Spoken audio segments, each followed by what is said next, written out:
Secondly, the tragic waves of refugees is a fact we can no longer neglect or ignore.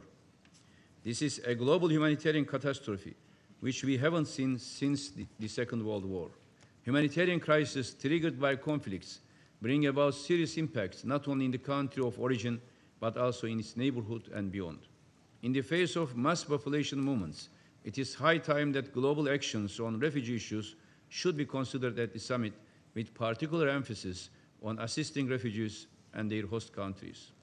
Providing medical aid into conflict zones, setting up water and sanitation facilities, and protecting victims are crucial to save lives.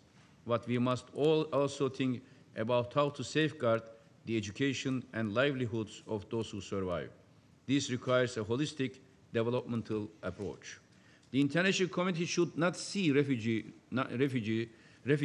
as numbers, only as statistics.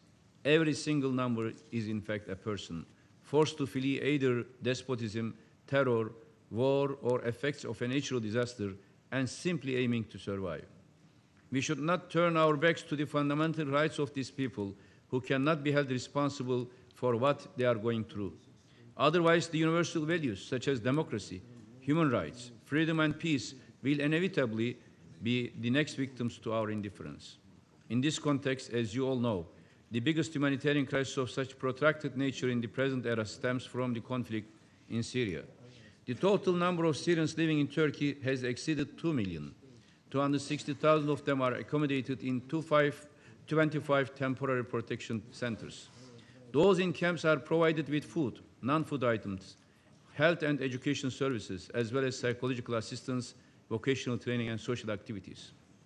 Against this background, it is now promising to see the emergence of an increasing awareness in some Western countries, albeit late, to take similar responsibilities as the refugee waves arrive at their soil. The third important issue is related to how best and efficiently we could use our limited resources. While the global humanitarian system is running out of funds, affected people are running out of time. Thus, we believe well-defined models and modalities are needed to ensure better coordination, not only among the relevant UN bodies operating in the field, but also between them and all other stakeholders. Such coordination becomes crucially urgent to intervene in crisis in a timely and efficient way, avoiding duplication or overlapping. In the same vein, ensuring financial support is equally crucial. Mostly when there is a humanitarian emergency, the funding raised turns to be too little, too late. Yes, one can also talk about donor fatigue, but that cannot be an excuse when lives are at stake. Thus, it would be timely to focus on the search for new financing modalities at the global level to respond to humanitarian emergencies without delay.